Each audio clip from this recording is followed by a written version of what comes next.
And what is deep bite? Deep bite जो है वो इस तरीके से कि हमारे ऊपर और नीचे के दांत जिस तरीके से मिलने चाहिए उसमें एक नेचुरल एक मतलब डिफरेंस होना चाहिए।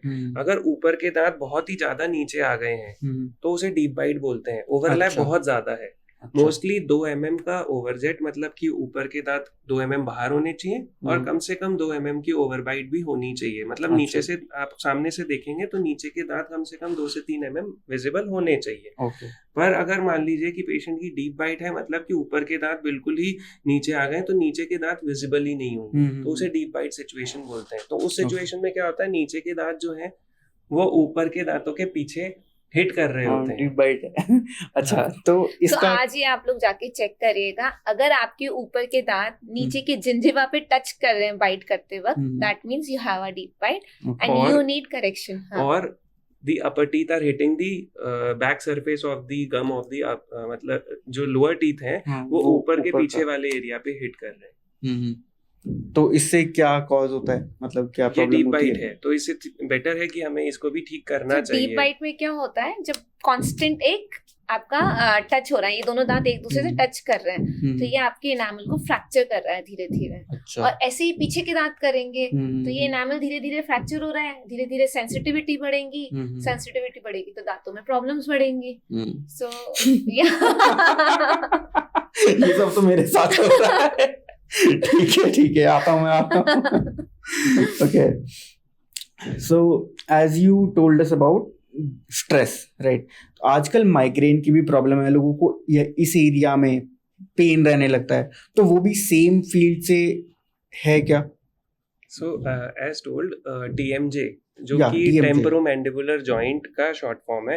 तो टेम्पोरोमैंडिबुलर जॉइंट जो है वो ऊपर को नीचे से जोड़ता है। तो हमारा जबड़ा जब नीचे का खुलता है और बंद होता है तो उसके बीच में एक छोटी सी सॉफ्ट टिश्यू की डिस्क होती है, एज ले पर्सन समझाने के लिए।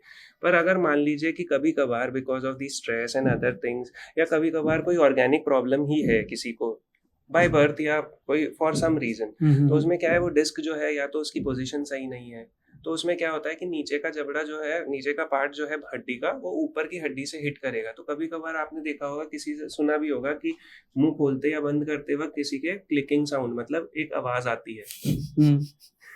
तो उस वक्त ये चीज जो है वो धीरे धीरे करके आपको प्रॉब्लम मतलब आगे जाके और बढ़ेगी। एक यंग एज तक बॉडी जो है वो रीजनरेट करती है। धीरे धीरे अगर वही चीज कंटिन्यू चलती ही रही तो उसके बाद जो है वो रीजनरेटिव कैपेबिलिटी कम हो जाती है। और फिर वो मतलब डीजनरेशन में या फिर दिक्कतों में जाने लग जाएगा। तो इसीलिए इस एरिया में पेन जो है वो कॉमन हो गया है। और ये प्रॉब्लम्स बाइट रिलेटेड, दांतों की पोजीशन रिलेटेड, कभी कभार ऑर्गेनिकली भी किसी को बाय बर्थ भी हो सकती है या अक्वायर्ड ओवर द टाइम भी हो सकती है कि प्रॉब्लम कोई से किसी को कोई ट्रॉमा हुआ, ये भी हो सकता है। तो ये सब चीजें ऐड करती हैं। सो इसमें एक चीज और है कि जो TMJ का पेन होता है वो हमारे किसी टूथ में भी रेफर हो सकता है। अच्छा।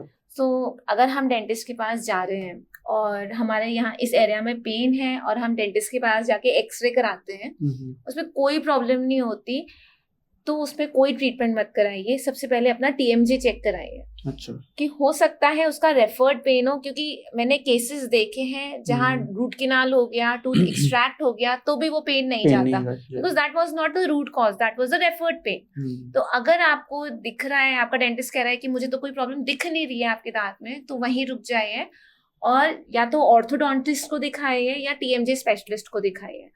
तो because everyone can not diagnose that problem, तो एक दो ओपिनियंस लेना जरूरी होता है before getting any treatment done in your tooth. That's my suggestion.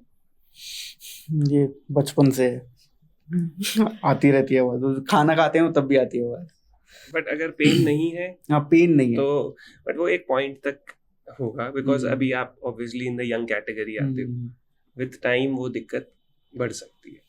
So that's what आपको भी 6 महीने में चेकअप कराने की जरूरत है।